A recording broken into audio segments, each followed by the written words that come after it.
Hello students, welcome to the session on research process. COVID-19 has emerged as a unique topic for research across the globe, and many people will be taking up research on COVID-19. So let us first review the research process and a brief overview of the research process. So what is research? It is an organized and systematic way of finding answers to the questions, and finding answers is the end of all research. It is a very well planned procedure but not a spontaneous activity. There are many authors and scholars who have defined research.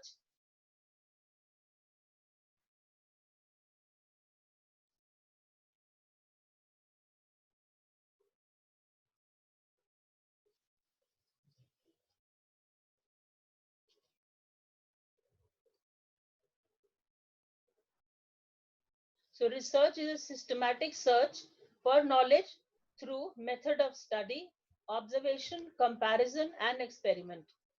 Research process is a series of various actions or activities which are mandatory to be carried out to effective research work.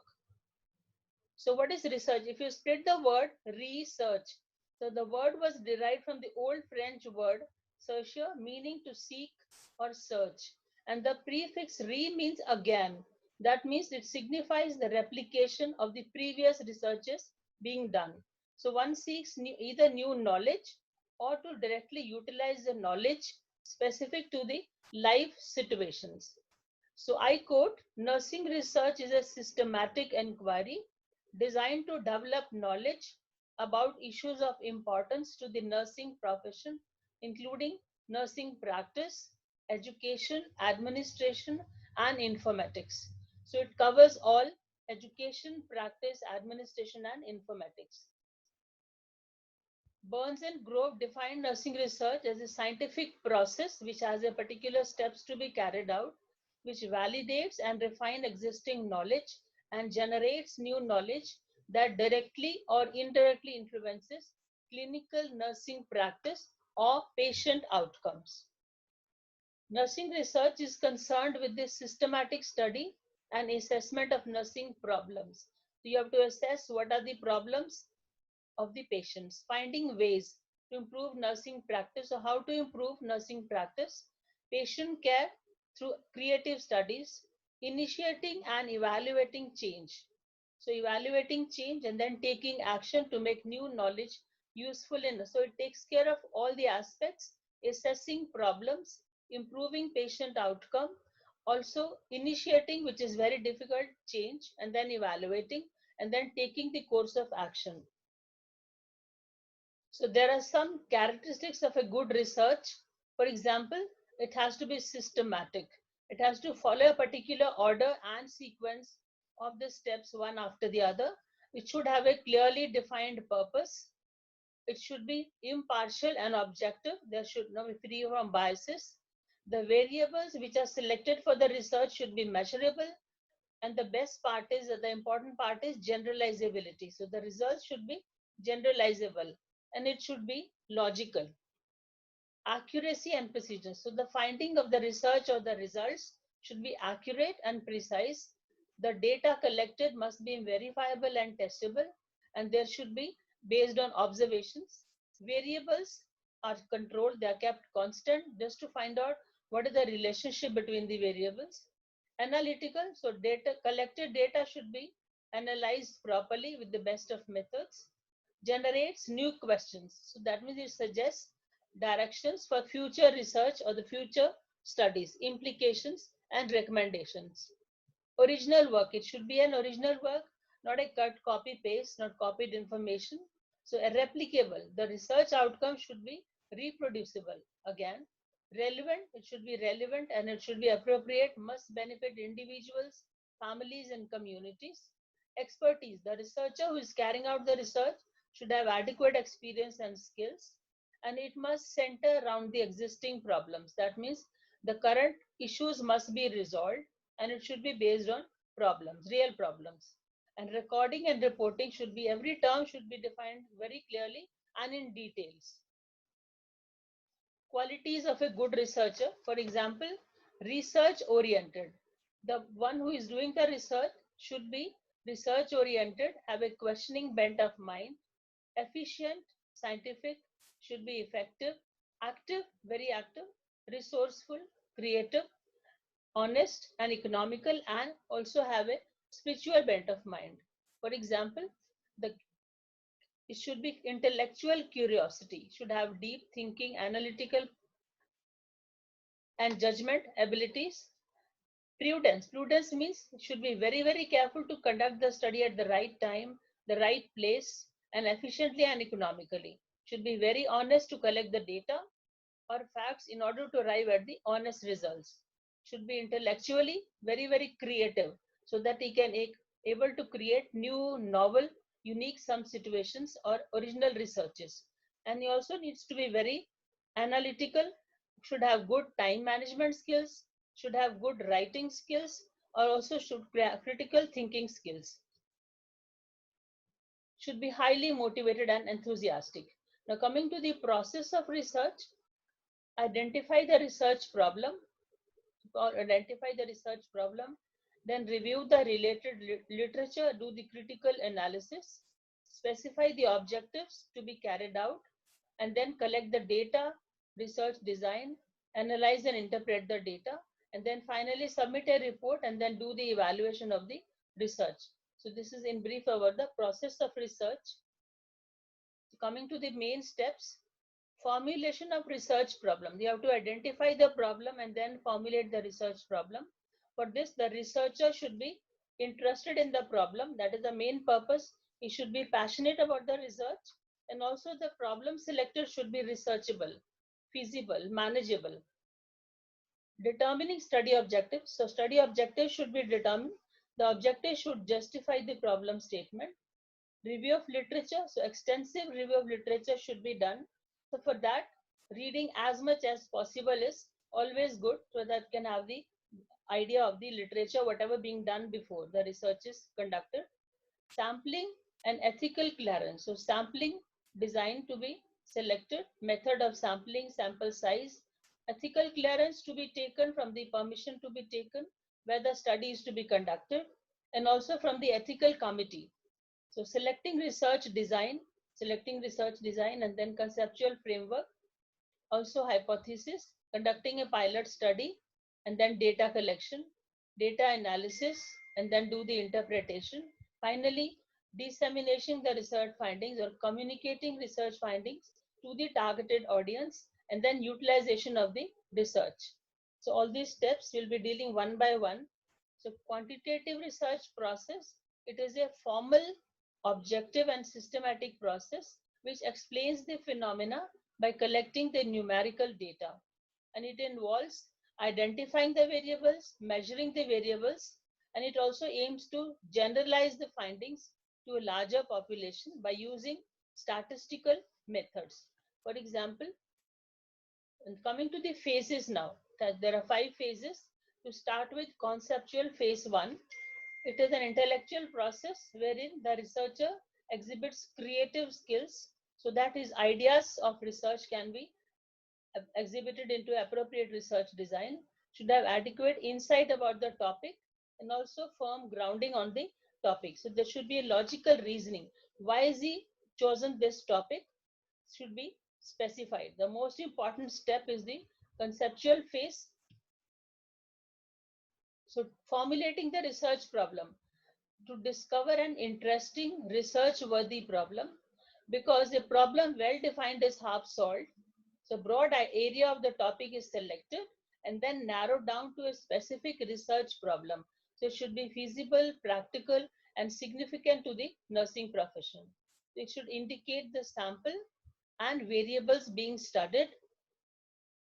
It should take into account the features of originality. It should be original work, new, solvability, possibility, and also feasibility, and should take care of the following dimensions. One, substantive dimensions. For example, it should be important from the point of theory and clinical. Methodological, what should be the best possible ways to study this problem? Practical, is it practical to conduct the study? For example, adequate resources from the point of time, manpower, and also finance, is it available? Is the ethical clearance being taken For example, if we come back to the example now, topic, broad area of topic can be COVID-19, and then it can be narrowed down to further subtopics. For example, all topics related to COVID-19, morbidity, mortality, management, control, prevention, PPE, effect on the elderly population, healthcare professionals, doctors, nurses, economy. Also, for example, some of the infectious diseases might be coming up again, like measles, because some of the countries have withheld the vaccination for the measles, and how countries are fighting with the COVID-19. Comparative study can be done between different states of India. What is the impact of lockdown? Also the masks, and also connecting with the your recession. So all these subtopics can be taken up, and the broad area topic could be COVID-19. Now, determining study objectives. So after you say formulate the problem, the objectives can be formulated. They give directions to the research, also provide guidelines what should be done during the study. They can be of two types, general objectives and specific objectives. And clear objectives are very, very important. They should be laid down in the beginning. They will determine what type of data to be collected. The justified purposes will help in getting the approval for the particular study. So this was step 2, determining the objectives. If you do not know what you are looking for, you will not find it. So that is about the objectives. And some of the questions which can be asked. For example, what information should the project provide? And which is the most important information? And what are the priorities among this information? So all these objectives have to be clearly specified. Step number 3, review of literature. So a literature review is a summary of previous knowledge generated on the topic of the study. So previous research is done on the particular topic, and it is a critical analysis of the relevant literature on the topic. This helps the researcher to understand what is already known or what is already done about the topic and what needs to be investigated further. Review of literature guides for plan of study methods. What is the tool selection, tools to be selected, data collection methods, and then also the analysis to be done for the review of literature. So literature can be sourced from books, journals, research reports, unpublished theses, newspapers, magazines, abstracts, indexes, and computer-assisted searches. So need to undertake an extensive survey and collect most important, most latest, recent, and up-to-date information on the particular topic. An effective literature review needs basic skills. The researcher, before doing the ROL, needs to have critical thinking, brainstorming, that means ideas, and also reading extensive literature, read as much as possible, and then comprehending, and then doing the analysis and synthesizing it, and then finally summarizing the ROL. It should be critically analyzed, whatever you read. So read as much as possible and write your analysis. Take the bibliography then and there and keep noting down the authors and the names of the journals. Step 4, developing conceptual framework. The basic aim of research is to develop, refine, or test theories. So it is developed either on the nursing theories, there are many nursing theories which are available, or non-nursing theories. And they provide meaning to the research problem, and they explain relationships between the concepts. And conceptual framework helps in developing hypotheses for this study, selecting variables, and then assumptions for the research study. Step 5, formulating hypothesis. So what is a hypothesis? It predicts the relationship between two or more variables in a study. They are an assumed statements, we presume. Statements suggesting an answer to the problem statement. It may or may not be true, and it is tested after in the study, and it can be either accepted or rejected. So it translates the problem statement into a clearly understandable prediction or the outcome of the study. It provides direction for research methodology, selecting the sample, and also data collection method. There are many types of hypothesis. For example, simple and complex hypothesis, directional and non-directional hypothesis, null and research hypothesis, associative and causal hypothesis. So all these types of hypothesis. Defining the study variable. So what is a variable? A variable is any characteristics, number or concepts or a phenomena which varies and which can be measured, it can be manipulated by the researcher or controlled in research. And there are many, for example, age is a variable, sex is a variable, income, country of birth, class, grades, eye color, and type of vehicle. They are all examples for the variables. Independent variables, which is the cause, dependent variable, which is the effect, extraneous variable, which is the confounding variables. So all these variables which are selected in the study, they need to be operationally defined. That what do you mean by that variable in your study, so that they can be measured accurately. Identifying assumptions and limitations. So what are assumptions? Assumptions are our beliefs that we believe, which held to be true, but they cannot be proven. They should be stated clearly in the study. So every research study is based on some assumptions, which influence the questions asked and also the data to be collected. For example, there are many types of assumptions. They're classified into number one, universal assumptions. We all know universal assumptions. Assumptions which are based on some theories, nursing theories. Assumptions which are needed to conduct in a research. Warranted assumptions and unwarranted assumptions. Now coming to the limitations. So what are limitations? They are the shortcomings in a study and they are beyond a researcher's control, which may affect study results and limit generalizability of the findings. For example, there can be many type of limitations. For example, personal limitations or individual limitations or difficulties, and also methodological issues. For example, unrepresentative sample, if the sample was not representative, weak design, single setting was used for the study, limited control over variables, poor implementation of the treatment protocol, whatever in experimental studies, whatever treatment was decided, not being given properly, research tool with a limited reliability and validity, poor data collection, procedure, etc. All these limitations can be for the methodological study.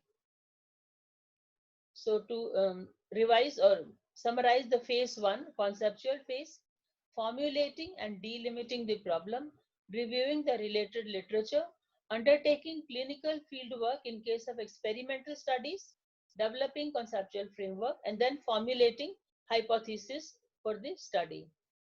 Now coming to phase two, that is design and planning phase. So after you select your problem statement, objectives have been done, and now you come to the designing phase or the planning phase.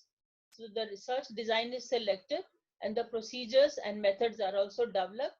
Sample is determined and then a data collection plan is prepared. For example, who will collect the data, what type of data will be collected, where will it be collected, all those issues.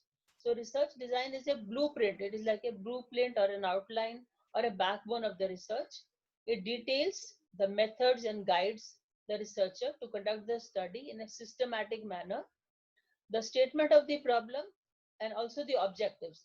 They both will decide what type of research design will be suitable for the problem and the objectives. There can be quantitative research, qualitative research, or also a mixed design, mixed method research. Quantitative research designs are classified into experimental designs and non-experimental designs. So experimental, the word itself, they are used to control and predict the phenomena. There are three main features of the experimental designs. One, random assignment of the subjects. Two, an availability of a control group. And three, the manipulation of the independent variable. The independent variable selected is manipulated in the research. And they are further classified into true experimental designs and quasi-experimental designs. Non-experimental designs, so they are used to describe, explore, explain, identify, differentiate, and examine associations between two or more variables.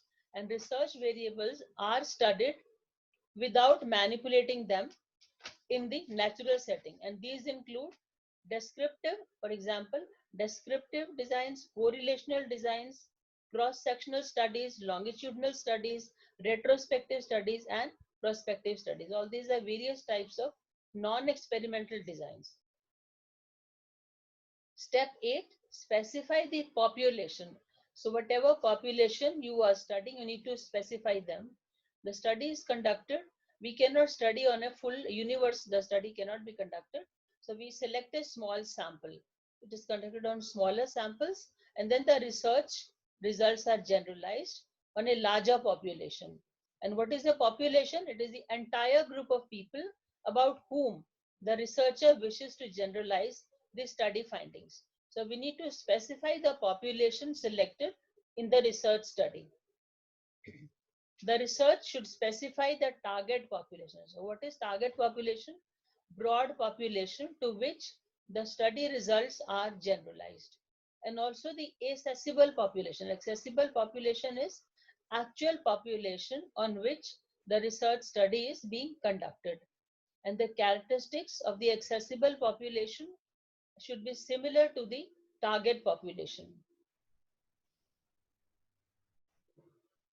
Developing sampling plan and then selecting this sample.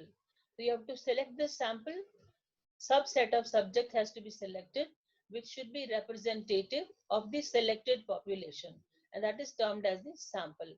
So the selected sample characteristics must be similar to the population characteristics. They must be same, should not be a heterogeneous. A sample plan is selected, it is prepared. Inclusion criteria, that means who all will be included in the study, and exclusion criteria, who all will not be excluded, will be excluded in the study, will not be taken up. Sample selection method, what will be the sample selection method, and then the sample, what will be the sample size. For example, the sampling method, either it will be probability, which is random sampling, non-probability, which will be a non-random method, sampling method. So it will depend on the type of study or the nature of study, and also the availability of resources, the time, the manpower, and also the finance. So developing a sample plan and then selecting the sample. Developing tools for data collection. So you have to develop tool or instrument for data collection, to devise methods and tools to measure the research variables. So data collection plan will depend on the one, type of research design, two, variables selected, subjects, the type of subjects, their entry level and their knowledge, researchers' expertise, whether it is a student, master's students, or it is a BS undergraduate, or it is a PhD student, available resources of time, manpower, and also finance, and then time for the study. Is it 6 months, or it is 2 years, or it is 4 years? So depending on these factors, the data collection plan will occur. So they must be used after establishing their validity and also the reliability. So the researcher could either use standardized tools or can also make their own tools. Establishing ethical clearance. So taking care of the ethical considerations, ethical issues, getting clearance from the ethical committee. All organizations have ethical committee. Also taking permission from the institution to conduct the study. All ethical issues need to be addressed. For example, starting from the obtaining permission to conduct the study, informed consent from the participants. They should be told in details what is the study about, how long will it take, what will be their contribution, and all these things to be informed to them, also taken in writing. What are the pros and cons?